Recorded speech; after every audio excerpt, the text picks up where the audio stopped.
This episode's presentation from Matthyw Myth, Memories, 20 True Short Stories of the Unexplained. For over 30 years, I've held within my memory the origins of these 20 short stories. All are true experiences from my life or first-hand stories from memories of a few people I have known my entire life. Each story delivers a unique message hidden within the coincidences and synchronicities. The irony and even dreams, they reveal the beauty of our inevitable spiritual maturity, contained here in every moment, stage and age of life as we know it. The future is now. I feel that these memories are important. I believe that every person has something in common. We all hold a set of memories that have shaped much of our beliefs in life. Those beliefs play a great role in our future decision making. All memories create emotional attachments, for better or worse. Some people will never believe in the miraculous. They are resistant to the pattern of coincidences and synchronicities. Perhaps it is the notorious fear that has its hold on so many. These stories are testament to the possibility that I see in all things, the faith we need to create better memories for ourselves, and the miraculous effect that all things happen for a reason, and that together we can create a better future. If we truly want to find the answers, we first have to confront the questions. There is a world around us which we do not know and cannot see. It is. Once you know what to look for, you will begin to see the clues everywhere. And every moment is a chance to awake and see the truth. Trust yourself and your feelings, and soon enough you too will confront the unsolved, the unknown, and the strange moments of our lives. Soon you too will see it with your own eyes. You will believe it with all your heart. Now come with me. Leave your mind at the door and step inside the Matthyw Myth Memory Vault as we explore my memories of the unexplained. Short Story 1. First Memory. When I was a teenager, my father confirmed a very strange incident. I never would have believed anyone unless I had experienced it with my own eyes. They say it is very rare to remember your first memory. I have heard of people who claim they remember being born. However, I do not recall that. There's a very vivid memory I have from when I was 10 months old, according to my father's recollection. It was winter of either late 1989 or in early 1990. My mother decided to go out with friends for the night, even against my father's wishes. He was concerned for me, the infant boy.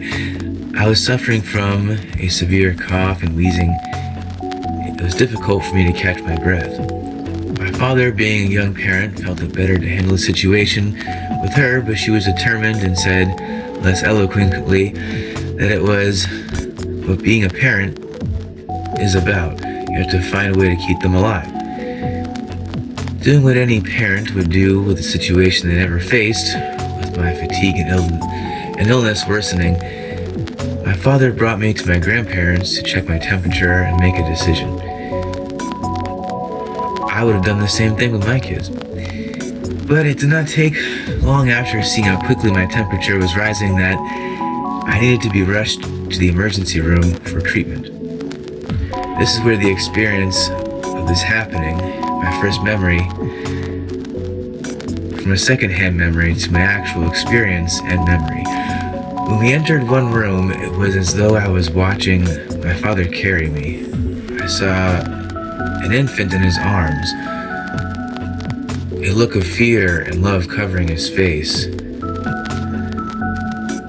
This person loves me and wants me to be alive. I could see this young man, this 20 or 21-year-old man, holding this infant baby, and I was in this hallway, and there was these black chairs lined up against the wall, and then there was a doorway that I saw. It was like I was looking from the front of him, and then I was looking at the back, from the back of him, and and I saw a doorway, and we went into a room. So later on, I remember asking my dad if the long hallway he carried me down had a long row of black chairs with a tan wooden finish lined up all the way down the right side wall. Sure enough, he said, "Matt, how could you ever remember that?"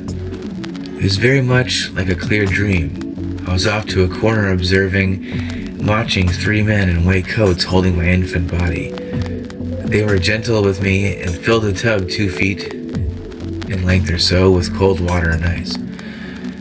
Diagonally farther ahead of the physicians, I could see my 20 or 21-year-old father, his eyes fixed on the child, and my father's posture with his left shoulder leaning against the doorway was tense with concern.